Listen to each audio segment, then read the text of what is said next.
आज मी इन्स्टंट अनारसे बनवणार आहे। तांदूळ भिजवायची गरज नाही, झटपट हे अनारसे होतात। चला तर मग रेसिपीला सुरुवात करूया। तर इथे मी एका बोलमध्ये 1 कप तांदळाचं पीठ घेतले आहे। तर आंबेमोहर तांदळाचं इथे मी पीठ वापरले आहे। आता यामध्ये 2 ते 3 टेबलस्पून गव्हाचं पीठ वापरायचं आहे। अर्धा चमचा वेलची पावडर। आता हे सर्व व्यवस्थितरित्या मिक्स करून घेऊयात। तर इथे हे पीठ मिक्स करून झालेलं आहे। आता आपण हे बाजूला ठेवूयात आणि गॅसवरती एका कढईमध्ये 1.5 कप पाणी उकळण्यासाठी ठेवूयात। तर इथे मी 1 कप पाणी घातलेले आहे। आता यामध्ये त्याच कपने अर्धा कप पाणी घालूयात।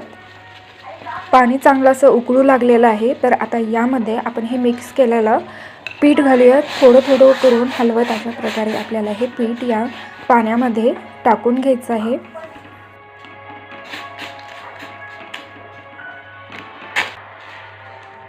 गॅसला लो फ्लेमवरती ठेवायचं आहे आणि हे पीठ व्यवस्थितरित्या मिक्स करून घेऊयात।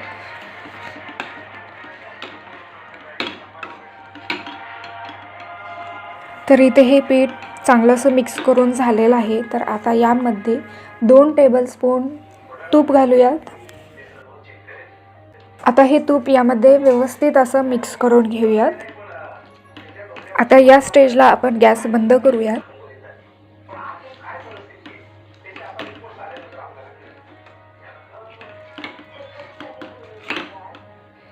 तूप मिक्स करून झालं की यामध्ये अर्धा कप साखर घालूयात। मिश्रण हे गरम असल्यामुळे हे साखर पटकन विरघळतं।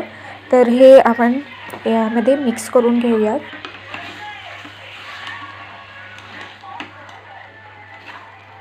तर इथे हे साखर या मिश्रणामध्ये मिक्स करून झालेलं आहे। आता हे मिश्रण एका मोठ्या परातीमध्ये आपल्याला हे मिश्रण काढून घ्यायचं आहे। मिश्रण गरम आहे तोवर आपण हे चांगलं असं मळून घेऊया। मिश्रण जर जास्त असं घट्ट वाटत असेल तर थोडं पाणी लावून हे पीठ मळून घ्यायचं आहे। थोडंसं तेलाचा हात लावून आपण हे पीठ चांगलं असं मऊ मळून घेऊयात। अनारशाचं पीठ जास्त असं घट्टही नसावं, नाहीतर या अनारशांना चिरा पडतात आणि जास्त पातळ झालं तर ते तेलामध्ये विरघळतात। त्यामुळे आपल्याला हे असं थोडंसं मऊसूत असं आपल्याला हे पीठ मळून घ्यायचं आहे। पीठ मळून झालेलं आहे। तर आता आपण याचे अनारसे बनवून घेऊयात।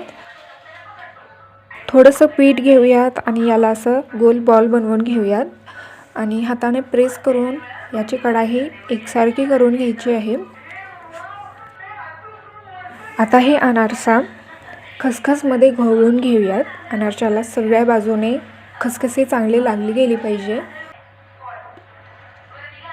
खसखस लावून झालेली आहे। हे आपण बाजूला एका प्लेटमध्ये ठेवूयात आणि याच प्रोसेसने आपण बाकीचेही अनारसे बनवून घेऊयात। तर इथे हे अनारसे अजून परत एकदा मी थापटून घेतलेले आहे। जास्त असे हे अनारसे जाड झाले तर मधून हे तळले जात नाही, कच्चं राहतं। त्यामुळे आपल्याला हे थोडंसं असं पातळच थापटून घ्यायचं आहे। आता हे अनारसे तळून घेऊयात। कढईमध्ये तेल गरम होण्यासाठी ठेवले आहे।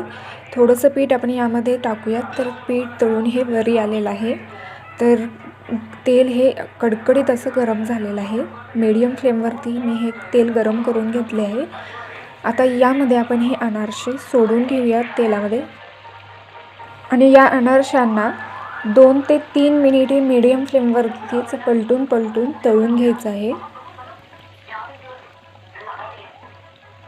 कढईमध्ये मावेल तेवढे अनारसे या तेलामध्ये सोडून घ्यायचं आहे। तर इथे थोडंसं जागा वाटली म्हणून परत एकदा मी एक अनारसे यामध्ये टाकलेले आहे।